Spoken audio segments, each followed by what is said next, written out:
L'actualité économique, c'est sur i24 News. Soyez les bienvenus dans Économie le Mag. Au sommaire aujourd'hui, Teva prépare l'après Jeremy Levin. Le groupe israélien numéro 1 mondial des médicaments génériques a écarté hier son PDG. Ses méthodes et les résultats décevants du groupe en bourse expliquent ce virage. À quoi faut-il s'attendre en termes de choix stratégiques à l'heure où Teva fait face à d'importants défis? Ethan Avriel, un expert de l'économie israélienne, sera avec nous pour nous aider à y voir plus clair. Et puis rendez-vous dans l'univers du high-tech israélien en seconde partie de l'édition avec un décryptage des raisons qui ont propulsé Israël vers un modèle néolibéral quand Google, Facebook ou Apple se bousculent sur un marché ultra concurrentiel. Reportage exclusif dans quelques minutes. Voilà pour les titres, merci d'être avec nous. On commence bien sûr comme chaque jour par un point sur ce qui fait la une de l'actualité économique du jour. Et l'actualité, c'est d'abord cette décision attendue de la Réserve fédérale américaine de poursuivre sa politique de soutien à l'économie. À l'issue de 2 jours de réunion, la Fed a annoncé hier soir qu'elle maintenait ses rachats d'actifs au même rythme, 85 milliards de dollars mensuels, tout comme son taux directeur entre 0 et 0,25%. Un statu quo qui acte la dégradation des perspectives économiques américaines, conséquence des 2 semaines de shutdown, la fermeture du gouvernement fédéral, on s'en souvient, en début de mois, suite à l'absence d'accord sur le budget. Alors d'autres indicateurs décevants expliquent cette décision, notamment l'emploi, l'inflation ou encore le secteur immobilier. Le message de la Fed, c'est « Regardez, nous nous dirigeons vers une meilleure croissance, mais il y a eu ces événements inattendus avec le budget et le débat sur le plafond de la dette. Maintenant, arrêtez avec tout ça. » Et presque en écho à son homologue américaine, la Banque du Japon a elle aussi ce matin décidé de maintenir sa politique d'assouplissement monétaire massif. Elle est en vigueur depuis avril et selon Tokyo, elle porte ses fruits. Il s'agit d'un engagement à augmenter la base monétaire à un rythme annuel d'environ 500 milliards d'euros. Et en parallèle, la Banque du Japon en a profité pour relever d'1/5 de point sa prévision de croissance pour l'année budgétaire 2014-2015 à 1,5%. Un optimisme qui devrait conforter la volonté du Premier ministre Shinzo Abe d'augmenter la TVA à partir de l'an prochain. Quand l'évolution des salaires ne suit pas celle du PIB, cela peut donner des mouvements sociaux incontrôlables et c'est peut-être ce qui est en train de se passer en Indonésie. Ils étaient 2 millions selon les syndicats à prendre part ce jeudi à une grève nationale, des chiffres non confirmés. Près de 20 000 policiers avaient été déployés dans la capitale Jakarta, pas d'incident majeur. Les grévistes réclament une hausse de 70% du salaire minimum qui reste l'un des plus faibles au monde, 143 € par mois. Alors malgré une économie en plein essor, plus de 6% de croissance par an depuis 2005, eh bien, la hausse du coût de la vie et le récent bond brutal en juillet du prix de l'essence, plus 44%, se font durement ressentir dans le 4e pays le plus peuplé de la planète. Et puis un mot sur une faillite quasi annoncée, celle du groupe pétrolier brésilien OGX après sa demande officielle hier de placement en redressement judiciaire pour éviter la banqueroute. La veille, les négociations avec les créanciers internationaux pour rééchelonner la dette avaient échoué. Une dette colossale, 5,4 milliards de dollars au total. Mardi, l'action OGX avait plongé, moins 20% à Sao Paulo pour atteindre son plus bas historique. Et la déroute d'OGX est aussi celle de son propriétaire Eike Batista. Il disait espérer devenir l'homme le plus riche du monde. Aujourd'hui, il préside au dépôt de bilan le plus important de l'histoire de l'Amérique latine. Enfin, l'information fait les gros titres aujourd'hui en Israël. Naftali Bennett, ministre de l'économie et des affaires religieuses, est l'un des gagnants de la vente de Soluto, une start-up israélienne qui fournit des services de maintenance pour les systèmes PC. Une société qu'a dirigée Naftali Bennett, c'était en 2009. Soluto vient d'être racheté pour 130 millions de dollars par Azurion, un groupe américain basé dans le Tennessee qui emploie 10 000 salariés. Naftali Bennett, connu pour avoir déjà fait fortune dans le high-tech, s'est dit heureux de la réussite d'une société israélienne.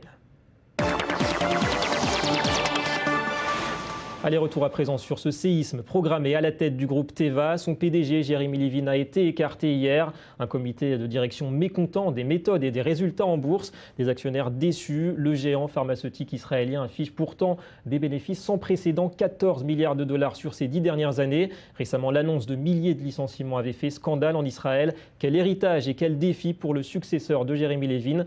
Anthony Less nous en trace les grandes lignes. Avec effet immédiat, le numéro 1 mondial des médicaments génériques vient de renvoyer son directeur général. Jeremy Levin quitte donc Teva après 18 mois de mandat, en cause des divergences d'opinion, selon les mots du président de la société israélienne, Philippe Frost. J'aime cette entreprise et mes premières pensées vont aux travailleurs de Teva. C'est une compagnie israélienne et j'espère que tout le monde comprend bien que j'aime cette entreprise et que je suis israélien. Je suis autorisé à dire comment je me sens, mais je ne peux pas parler de l'entreprise. À première vue, avec 2 milliards de revenus nets sur un chiffre d'affaires de 20 milliards de dollars, Teva n'est pas en crise. Pourtant, l'action en bourse n'a pas progressé depuis 2 ans et a perdu 6% dans la seule journée de mercredi. Début octobre, Jeremy Levin avait annoncé la suppression de 10% de ses effectifs, soit 5000 emplois. Les temps sont donc aux économies d'échelle. Pourquoi ? Plusieurs défis sont en cours. Tout d'abord, faire face à la fin du monopole de son médicament phare dès mai 2014. En effet, le Copaxone est leader dans les traitements contre la sclérose en plaques. Il compte pour 60% du bénéfice d'exploitation de l'entreprise, une dépendance maladive, et Levin n'a pas trouvé de remède miracle. Deuxième défi, rester leader sur le marché des génériques. Levin a donc engagé l'année dernière un plan stratégique de plusieurs dizaines de millions d'euros, appelé Spring Project. Objectif, acquérir de nouvelles entreprises, développer des médicaments originaux pour les troubles du système nerveux central et inventer de nouveaux produits, basés sur des combinaisons de médicaments génériques existants. Dernier défi, et il est de taille, rembourser la dette financière de 12,5 milliards de dollars.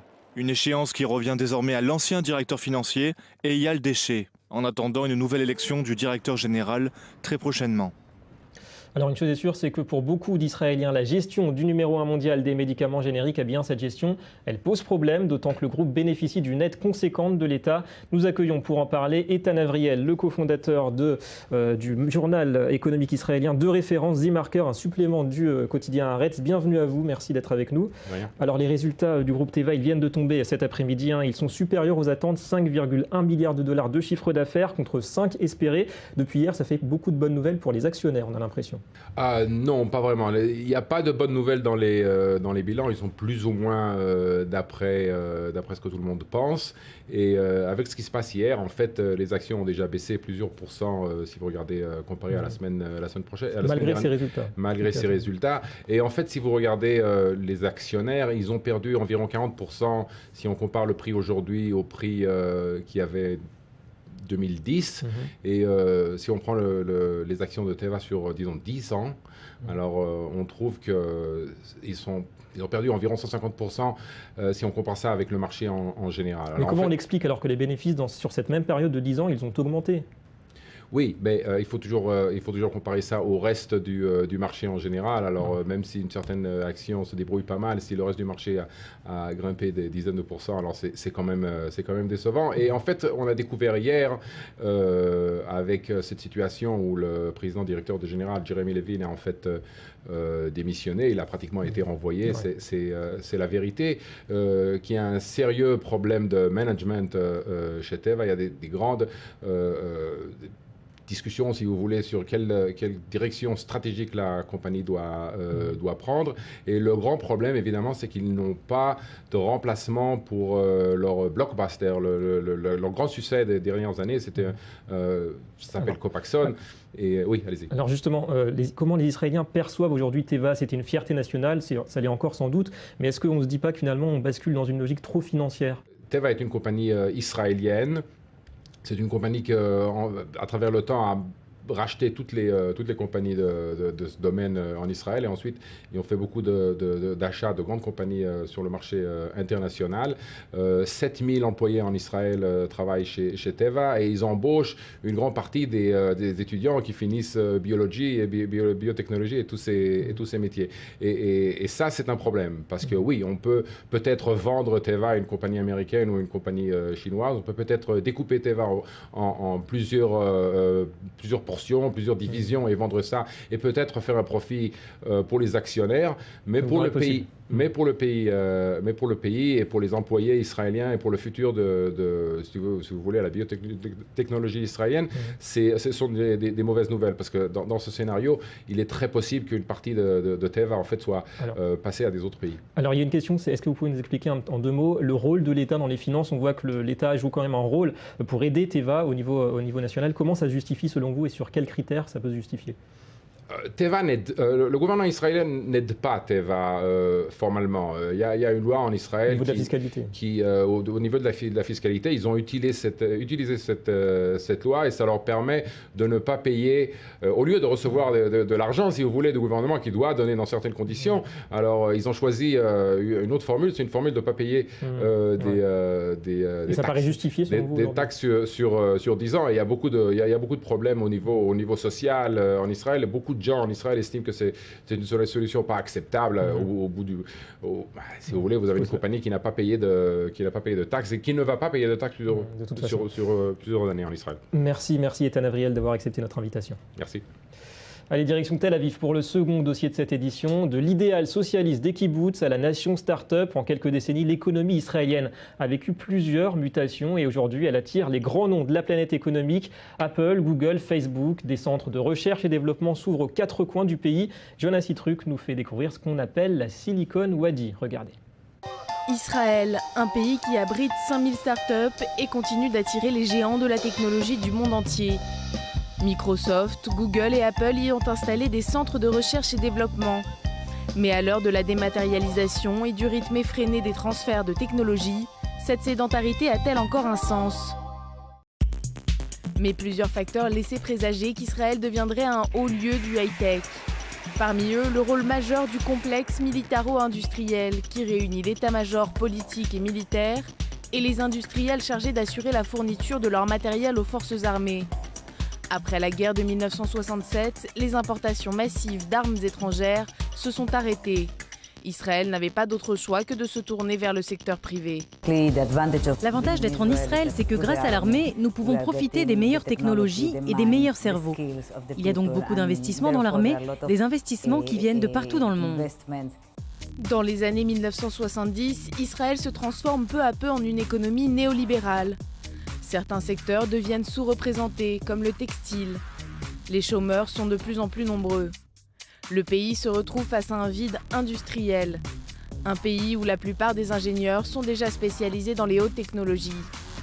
L'environnement déréglementé devient donc de plus en plus attrayant pour les grandes entreprises. En plus d'avoir racheté l'application GPS Waze, Google a été l'un des premiers à s'installer dans la région. Désormais, le géant américain dope l'innovation grâce à ses projets, et notamment grâce à son fameux Launchpad. Google Launchpad est un programme de pré-incubation. Il est développé uniquement pour Israël, même si nous avons le projet de l'étendre à d'autres pays. Le but, c'est d'aider les jeunes startups, surtout celles qui sont à un stade embryonnaire, et à les amener vers un objectif tout en les aidant. Plus récemment, Facebook a lui aussi mis la main sur une start-up israélienne, Onavo, qui a mis au point une application pour optimiser la consommation de ses données. Julien Codorniou, le directeur des partenariats chez Facebook au niveau européen, a récemment participé à la première DLD au Moyen-Orient, une conférence sur l'innovation numérique. On est ici aujourd'hui pour un événement qui s'appelle FB Start, qui est le plus gros événement qu'on ait jamais fait pour les développeurs en dehors des États-Unis. On a à peu près 650 développeurs de Tel Aviv. Le but étant pour nous de trouver la prochaine génération de partenaires, les sociétés ou les développeurs ou les étudiants qui vont créer the next big thing en Israël, avec lesquels on pourrait nouer des partenariats le plus tôt possible. Facebook s'implantera dès 2014 dans la Silicon Valley israélienne, classée au 2e rang mondial des foyers d'innovation. Et il y a fort à parier que la Silicon Wadi, comme on l'appelle, saura inspirer le géant américain. Qui va sauver BlackBerry, lui éviter la faillite? Le fabricant canadien de smartphones est désormais dans la ligne de mire d'un géant du high-tech. Bonjour Johanna Citruc. Bonjour. Alors Johanna, c'est la rumeur de la semaine. Facebook pourrait bien racheter BlackBerry. Est-ce que cette fois il faut y croire? Alors cette rumeur vient du Wall Street Journal. Selon le quotidien, les responsables de BlackBerry sont allés en Californie rencontrer les équipes de Facebook pour parler d'un éventuel rachat. Une information qui arrive seulement quelques jours avant la fin de l'offre de rachat de BlackBerry le 4 novembre prochain. Mais apparemment, c'est pas la première fois que Facebook serait tenté de racheter un fabricant de mobiles, puisque le réseau social plancherait depuis plusieurs années sur un projet de smartphone maison. Facebook pourrait alors développer son propre système d'exploitation d'exploitation pour améliorer ses applications, et un petit peu comme le fait Google avec Android. Mais pourtant, Mark Zuckerberg a démenti déjà plusieurs fois, mais les rumeurs continuent de se propager. Alors, info ou intox, on saura peut-être d'ici le 4 novembre. Alors, on va parler à présent d'une start-up française. Cette fois, Johanna, c'est une start-up qui marche. C'est Criteo, elle vient d'entrer en bourse et au Nasdaq, une entrée qu'elle a réussie. Oui, Criteo, la start-up française spécialiste du ciblage publicitaire sur Internet, a réussi son entrée en bourse sur le Nasdaq. En une journée, le prix de l'action a augmenté de 14%. Il est passé de 31 à plus de 35 $. Mais ce succès n'est pas si surprenant finalement, puisque Criteo est l'entreprise technologique qui a eu le plus fort taux de croissance en Europe entre 2007 et 2011. Une croissance de plus de 200% en 5 ans. Et comment elle se démarque? Parce que ce n'est pas la seule entreprise de ciblage publicitaire sur Internet. Alors en fait, Criteo a mis au point un algorithme de prédiction qui lui permet d'acheter et revendre en seulement quelques millisecondes des emplacements publicitaires aux annonceurs sur Internet. En fait, plus simplement, des bannières publicitaires sont diffusées en temps réel en fonction des sites que les internautes visitent. Par exemple, si vous visitez le site d'une compagnie aérienne, vous risquez de tomber ensuite sur des publicités pour vous proposer des voyages. Et les annonceurs semblent plutôt satisfaits de ce système de ciblage, puisque en 2012, l'activité de Criteo représentait 272 millions d'euros. Voilà, fin de cette édition. Merci d'avoir été avec nous. L'économie de Mag revient très vite sur i24 News et l'info continue. Restez avec nous.